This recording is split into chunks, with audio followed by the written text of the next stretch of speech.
তিতাসে আসমানিয়া bridge পুনর্নির্মাণের দাবিতে মানববন্ধন। হালিম সৈকত তিতাস কুমিল্লার প্রতিনিধির পাঠানো তথ্যচিত্রে দেখুন বিস্তারিত।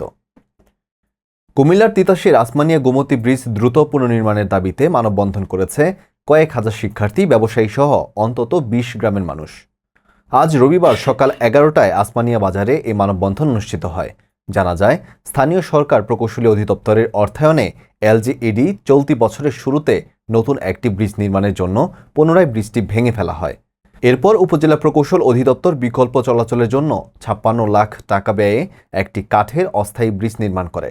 পরবর্তীতে নদীতে চলাচলরত বল্ক হেডের ধাক্কায় ২৯ মে ব্রিজটি ভেঙে যায়। এরপর পুনর্নির্মাণ করা হলে ভারতের উজান থেকে নেমে আসা বানের প্রবল স্রোতে ২১শে আগস্ট ব্রিজটি ভাসিয়ে নিয়ে যায়।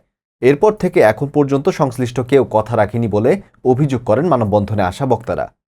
কুমিল্লার হোমনা, মেঘনা, মুরাদনগর, তিতাস সহ ৪ উপজেলার লাখ লাখ মানুষ যাতায়াতের একমাত্র সড়কটি বন্ধ হয়ে যাওয়ার ফলে এসব এলাকার ব্যবসা বাণিজ্য সহ স্কুল কলেজের শিক্ষার্থী ও অসুস্থ রোগীদের যাতায়াতে চরম ভোগান্তি পোহাতে হয়।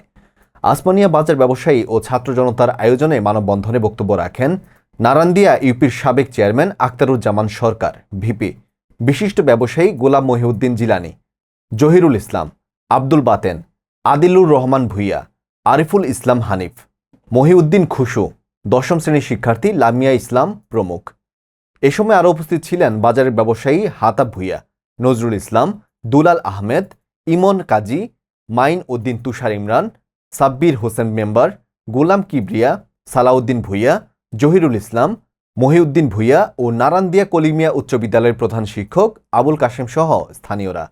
এই বিষয়ে তিতাস উপজেলা প্রকৌশলী শহীদুল ইসলাম সাংবাদিকদের জানান, মানববন্ধনের বিষয়টি আমি দেখেছি।